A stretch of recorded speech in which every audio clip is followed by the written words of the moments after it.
Hello friends, मैं रंजीत वर्मा आपके अपने YouTube channel study with Ranjeet में आपका स्वागत करता हूं। बच्चों, मैंने आज आपके लिए एक ऐसा वीडियो तैयार किया है जो आपकी बोर्ड परीक्षा के साथ साथ अन्य परीक्षाओं में बहुत ही महत्वपूर्ण सिद्ध होने वाला है। बच्चों, आज के हमारे वीडियो का टॉपिक है समास।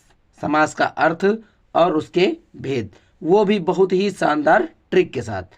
तो बच्चों, वीडियो में अंत तक बने रहिए। हम देखते हैं समास का अर्थ और उसके प्रकार। सबसे पहले बच्चों हम देखते हैं कि समास की परिभाषा क्या होती है। बहुत ही शॉर्ट तरीके से बच्चों मैंने इसमें पढ़ाया है और यह वीडियो बहुत ही आपकी यानी जीवन में निरंतर चली आ रही संपूर्ण परीक्षाओं में लाभकारी सिद्ध होने वाला है, क्योंकि इससे शॉर्ट तरीका आपको मिल ही नहीं सकता। तो बच्चों हम बताते हैं आपको बहुत ही तरीके से कि समास की परिभाषा क्या होती है। तो दो शब्दों के जोड़ को समास कहते हैं। किसे कहते हैं? दो शब्दों के जोड़ को हम समास कहते हैं। इसका शाब्दिक अर्थ होता है संक्षेप, अथवा कह सकते हैं संक्षिप्तीकरण। चाहे संक्षेप कहिए या संक्षिप्तीकरण। यह दो शब्दों से मिलकर बना है। सम धन आस, यानी यहाँ पर सम धन आस, जिसका अर्थ होता है पास पास बैठना। सम धन आस यानी जिसका अर्थ होता है पास पास बैठना। ठीक है। अब बच्चों हम देखते हैं समास के भेद। ठीक है बच्चों, वीडियो में अंत तक जरूर बने रहिएगा, क्योंकि आगे रोचकता भरी जानकारी हम आपको देंगे। तो देखिए समास के भेद। समास के कितने भेद होते हैं? तो समास के 6 भेद होते हैं। ठीक है, कितने भेद होते हैं? 6 भेद, जो मैं आपको आगे पढ़ाऊंगा। देखिए समास के भेद बहुत ही ट्रिक से और बहुत ही आसान तरीके से देखते हैं। यहाँ पर बच्चों हमारे जो समास के 6 भेद हैं, यहाँ पर हम देख सकते हैं। पहला है हमारा अव्ययी भाव समास, दूसरा है कर्मधारय समास, तीसरा है द्विगु समास, चौथा है द्वंद्व समास, पांचवा है बहुव्रीहि समास और छठा है तत्पुरुष समास। ठीक है बच्चों, अब इसके आगे तत्पुरुष समास का भी भेद होता है। एक होता है न तत्पुरुष, उसका मैंने वर्णन नहीं किया इस वीडियो में। ठीक है, क्योंकि बहुत ही कम पूछा जाता है और मैं उसको लास्ट में आपको बता दूंगा।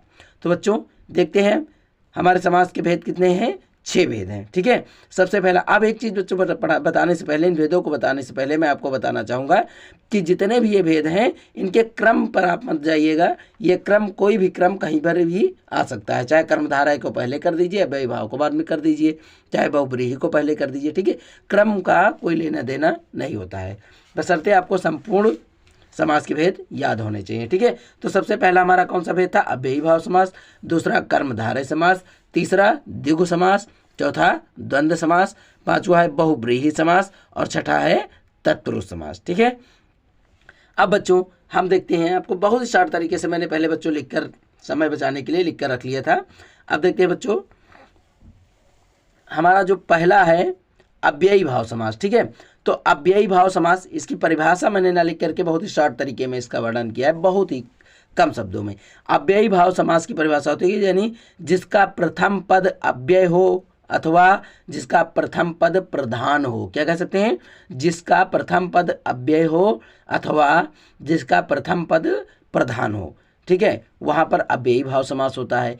दूसरा, इसकी महत्वपूर्ण विशेषता क्या होती है कि इसमें पुनरुक्ति सूचक शब्द आते हैं। पुनरुक्ति सूचक यानी जैसे तैसे। ठीक है, जैसे मतलब एक ही तरीके के शब्द, पुनरुक्ति सूचक शब्द, अभी हम आपको आगे उदाहरण में बताएंगे कैसे। ठीक है, तो इसमें पुनरुक्ति सूचक शब्द भी आते हैं तथा इसे उपसर्गों का समास भी कहा जाता है, अर्थात इसका प्रथम पद जो अव्यय होता है वो एक उपसर्ग होता है। ठीक है, इसलिए इसे उपसर्गों का समास कहा जाता है। समझ गए बच्चों? इसके साथ साथ कुछ अन्य विशेषताएं होती हैं, जैसे इसका बहुत ही महत्वपूर्ण विशेषताएं होती है कि इसका पहला पद छोटा होता है और दूसरा बड़ा होता है। पहला शब्द छोटा होता है और दूसरा बड़ा होता है। तो यहाँ पर देखते हैं बच्चों, अव्ययी भाव समास हमारा क्या कहता है कि जिसका प्रथम पद अव्यय हो। ठीक है, अव्यय अर्थात जिसका खंडन ना किया जा सके, जिसको विभाजित ना किया जा सके, अर्थात जिसको तोड़ा ना जा सके। ठीक है, वो होता है हमारा अव्यय, अर्थात उसको हम उपसर्ग कह सकते हैं। ठीक है, और या जिसका प्रथम पद प्रधान हो, तो वहाँ पर अव्ययी भाव समास होता है। ऐसे में पुनरुक्ति सूचक शब्दों का प्रयोग हो सकता है और इसमें इसे उपसर्गों का समास भी कहा जाता है। इसका पहला शब्द छोटा होता है और दूसरा बड़ा होता है। जैसे उदाहरण में मैं आपको नीचे बताने जा रहा हूँ जैसे देखिए मैंने कुछ उदाहरण ले लिए हैं, ज़्यादा ना लिख करके। जैसे यथाशक्ति, अब देखिए यथा धन शक्ति, यथा धन शक्ति, तो यथा इसका प्रथम पद अव्यय हो गया यथा और दूसरा शक्ति, ठीक है। तो यहाँ पर यथा हमारा क्या हो गया, उपसर्ग हो गया। और प्रतिदिनम, अब देखिए पहला शब्द, सारी विशेषताएं यहाँ पर बताएंगे। जिसका प्रथम पद अव्यय हो, यथाशक्ति में पहला शब्द यथा, ठीक है, अव्यय हो गया, और दूसरा और प्रधान हो, ठीक है, तो यथा अव्यय भी है और प्रधान भी है, ठीक है, इसके टुकड़े नहीं किए जा सकते। और शक्ति, ठीक है, या उपसर्गों का समास होता है, दूसरा बताया यथाशक्ति, या उपसर्गों का समास, यथा हमारा उपसर्ग हो जाता है और शक्ति शब्द हो जाता है। प्रतिदिनम, प्रति उपसर्ग हो गया दिनम, ठीक है, तो यहाँ पर दिनम दिनम चा, प्रतिदिनम मतलब दिनम दिनम चा, यथाशक्ति यानी जैसी शक्ति हो, इसलिए यहाँ पुनरुक्त सूचक शब्द भी आ रहे हैं। उपग्रहम उप उपसर्ग हो गया, अनुरूपम अनुपसर्ग हो गया, आजीवन आ उपसर्ग हो गया, उपगंगा उप उपसर्ग हो गया ना। अब देखते हैं हमारी ये विशेषता कि पहला शब्द जिसका छोटा और दूसरा बड़ा हो, तो पहला शब्द देखिए यथा धन शक्ति, यथा छोटा हो जाता है, शक्ति बड़ा हो जाता है। प्रतिदिनम, प्रति छोटा दिनम बड़ा, तो ऐसे शब्द जहाँ पर कह सकते हैं जिसका प्रथम पद अव्यय हो, प्रधान हो या पुनरुक्त सूचक शब्द जहाँ प्रयोग आए, उपसर्गों का समास कहलाता है। इसका प्रथम शब्द छोटा और दूसरा बड़ा होता है, वहाँ क्या होता है, व्ययी भाव समास होता है। समझ गए बच्चों। अब दूसरा देखिए हमारा यहाँ कर्मधारय समास। कर्मधारय समास यानी इसका एक पद विशेषण तथा दूसरा विशेष से होता है। जिसका एक पद विशेषण होता है और दूसरा विशेष से होता है, तो आप कह सकते हैं कि कर्मों के आधार पर जिस समास की पहचान की जाती है वहाँ पर कर्मधारय समास होता है। या इसमें इसे हम रंगों का समास भी कह सकते हैं। क्या कह सकते हैं, रंगों का समास भी कहा जाता है इसे। इसमें उपमेय और उपमान की संभावना अधिक रहती है। जैसे रंगों का समास, जैसे हम कह सकते हैं यहाँ पर देखिए काला सांप, ठीक है, तो इस तरह से देखिए सांप की विशेषता क्या है, प्रथम पद विशेष होता है और दूसरा विशेषण होता है, रंगों का समास कहलाता है, ठीक है, कर्मों पर आधारित। इसका कर्म क्या है, ठीक है, सांप तो सभी होते हैं लेकिन जिसकी एक विशेषता होती है, अर्थात जैसे कृष्ण सर्पा लिख देते हैं, काला सांप, तो सांप तो बहुत से देखे होंगे लेकिन उसकी विशेषता क्या है कि वह काला है, इसलिए यहाँ पर हो सकता है हमारा कर्मधारय समास, अर्थात जिसके कर्म के आधार पर जिसकी पहचान की जाए वो होता है कर्मधारय। महापुरुष, पुरुष तो सभी होते हैं लेकिन इस पुरुष की विशेषता क्या है कि ये महान पुरुष है, ठीक है, इसलिए इसे महापुरुष कहा जाता है। महात्मा, आत्माएं तो बहुत सी होती हैं लेकिन इसकी महानता क्या है कि ये महान आत्मा, इसलिए इसे महात्मा कहा जाता है। तो जहाँ पर कर्मों के आधार पर, विशेष गुणों अथवा लक्षणों के आधार पर जिसकी कह सकते हैं जिसका वर्णन किया जाए वहाँ पर कर्मधारय समास होता है। नीला ग्रह, नीला ग्रह, ठीक है, नीला ग्रह, तो देखिए यहाँ पर नीला इसकी विशेषता हो जाती है, ग्रह माने घर, घर तो सभी हैं लेकिन इसकी विशेषता क्या है कि वह नीला है। और इसके साथ साथ अन्य उदाहरण और भी हैं। चंद्रमुख, मुख तो सभी के होते हैं लेकिन चंद्रमा के समान मुख जिसका हो, ठीक है, इसलिए यहाँ पर हमारा क्या होता है, कर्मों के आधार पर पहचान होती है, इसलिए यहाँ पर हम कहते हैं हमारा कर्मधारय समास होता है। अब बच्चों हम देखते हैं हमारा तीसरा समास होता है द्विगु समास। कौन सा समास होता है, द्विगु समास। द्विगु समास में देखते हैं जिसका प्रथम पद संख्यावाचक हो, ठीक है, प्रथम पद संख्यावाचक हो और इसके साथ साथ इसके समूहों में तुलना की जाए, वहाँ पर द्विगु समास होता है। जैसे यहाँ पर देखते हैं हम चौराहा, चौराहा यानी चार राहों का समूह। अभी मैंने बताया आपको जिसका प्रथम पद संख्यावाचक हो, चौराहा में चौ देखिए, चौ मतलब चार, चार रास्ताओं का समूह चौराहा कहलाता है, यहाँ पर प्रथम पद संख्यावाचक। पंचवटी, पांच वृक्षों का समूह नीचे लिखा है, समूहों में जिसकी तुलना की जा सके, तो पंचवटी यानी पांच वृक्षों का समूह लास्ट में आता है ना। चौराहा चार राहों का समूह, अठन्नी आठ आनों का समूह, चवन्नी चार आनों का समूह, नवरात्र यानी नवरात्रों का समूह, ठीक है। तो ऐसे शब्द जिनका समूहों के साथ वर्णन किया जाए वहाँ पर द्विगु समास होता है और इसका प्रथम पद हमेशा संख्यावाची होता है, ठीक है, संख्यावाचक होता है। लेकिन यहाँ पर हम और देखते हैं कि जिसका तीसरा अर्थ ना निकलता हो, अर्थात अगर मैंने यहाँ दशानन लिख दिया तो उसका तीसरा अर्थ निकलने लगेगा दशानन अर्थात रावण, और जहाँ तीसरे की विशेषता बताने लगे वहाँ बहुब्रीहि समास हो जाता है। इसलिए जैसे चतुरानन हम नहीं लिख सकते, नवरात्र मैंने लिखा नवरात्रों का समूह, ठीक है, तो नवरात्रों का समूह नवरात्र हो जाता है। लेकिन अगर यहाँ लिख दिया चतुरानन, चार है आनंद जिसके, अर्थात ठीक है, जहाँ पर चतुरानन हमने बोल दिया अर्थात तीसरे की विशेषता बताया जैसे, ठीक है, तो वहाँ पर हमारा बहुब्रीहि समास होगा। अब बच्चों हम देखते हैं हमारा चौथा समास कौन सा है। चौथा है हमारा द्वंद्व समास। द्वंद्व समास में देखिए दो पदों के बीच और अथवा योजक चिन्ह का लोप लगता है। ये जो चिन्ह बच्चों मैंने लगा रखा है ये योजक चिन्ह होता है और इसके साथ साथ इसमें और शब्द या चा भी लग जाता है। ठीक है, चा भी लिखा होता है, चा माने और होता है संस्कृत में। तो दो पदों के बीच और अथवा योजक चिन्ह का लोप होता है, वहाँ द्वंद्व समास होता है और इसके दोनों पद प्रधान होते हैं। ठीक है, इसके दोनों पद प्रधान होते हैं। तो वहाँ पर कौन सा समास होता है जिसके दोनों पद प्रधान हो, वहाँ पर द्वंद्व समास होता है। और इसका सूत्र होता है चार्थे द्वंद्वः संख्या पूर्व दिगु, जिसका प्रथम पद संख्यावाचक हो, दिगु समास। चार्थे द्वंद्व यानी दो शब्दों के बीच में चा अथवा योजक चिन्ह का या और शब्द का प्रयोग किया जाए, वहाँ द्वंद्व समास होता है। ठीक है, तो इसके दोनों पद प्रधान होते हैं। जैसे माता और पिता, माता और पिता। अब देखिए यहाँ योजक चिन्ह लगा, पितरों भी हो सकता है, पितरों का अर्थ भी होता है माता और पिता। अब इसके साथ साथ दिन रात, दिन और रात। पाठ्य पुस्तक यानी पाठ्य और पुस्तक। तो देखिए इन सबके बीच में योजक चिन्ह लगा हुआ बच्चों, इसलिए यहाँ पर जहाँ पर ये योजक चिन्ह मिल जाए या और लिखा मिल जाए या चा शब्द लिखा वर्ण लिखा मिल जाए, समझ लीजिए वहाँ पर द्वंद्व समास होता है। बहुत ही शानदार ट्रिक से बच्चों, वीडियो में अंत तक जरूर बने रहे।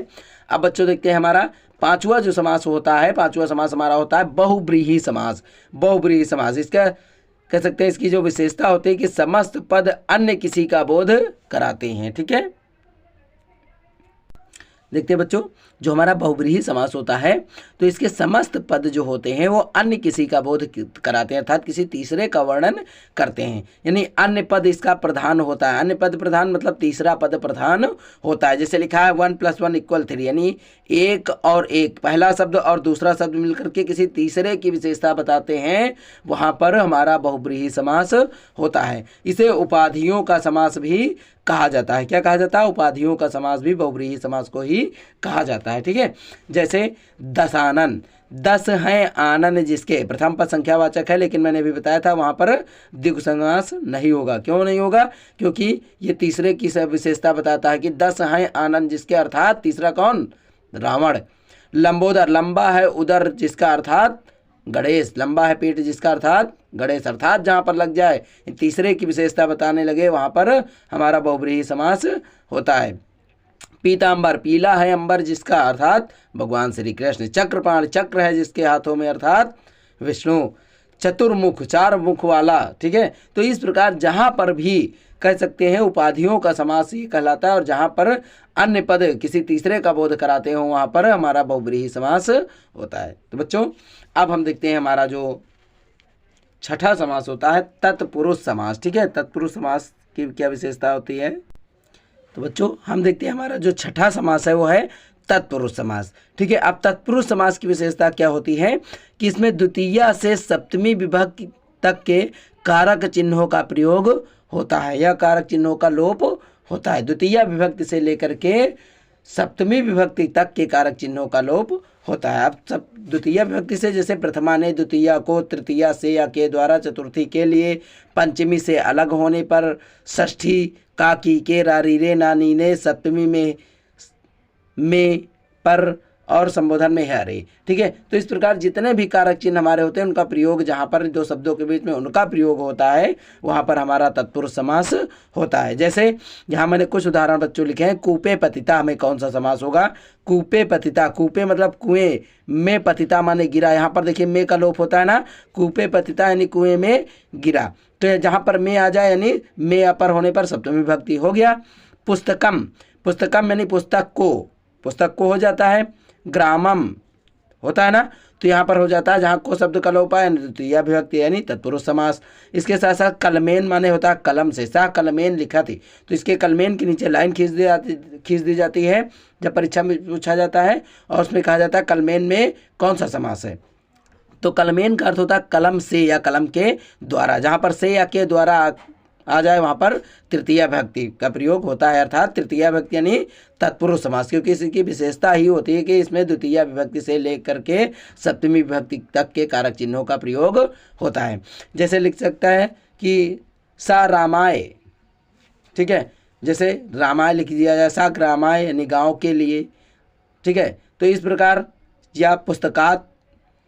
ठीक है, जहाँ पर ऐसे शब्द आ जाएं जहाँ पर कह सकते हैं कि कारक चिन्हों का प्रयोग यानी द्वितीय विभक्ति से लेकर के सप्तमी विभक्ति तक के कारक चिन्हों का प्रयोग होता हो वहाँ पर तत्पुरुष समास होता है। ठीक है, अब बच्चों ये 6 प्रकार के समास मैंने आपको पढ़ा दिए और इसके साथ साथ मैंने बताया था आपको पहले ही वीडियो में कि तत्पुरुष समास का एक और भेद होता है जिसे हम नत तत्पुरुष कहते हैं। नत तत्पुरुष में जैसे होता है अन या आ या अन का प्रयोग करके आ ब्राह्मणा, अन ब्राह्मणा, तो इस तरह के जहाँ शब्द पूछे जाएं कि आ ब्राह्मणा में कौन सा समास है, वहाँ नत तत्पुरुष होता है। तत्पुरुष तो होता है लेकिन नत तत्पुरुष होता है, समझ गए।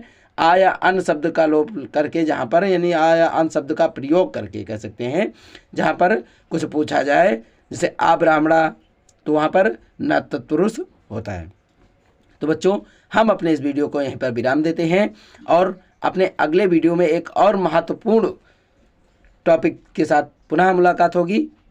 तब तक के लिए आपसे निवेदन है कि यदि अभी तक आपने हमारे चैनल को सब्सक्राइब नहीं किया है तो सब्सक्राइब करके बेल आइकन दबाना न भूलें, जिससे मेरे संपूर्ण वीडियो आप तक पहुंच सकें। धन्यवाद।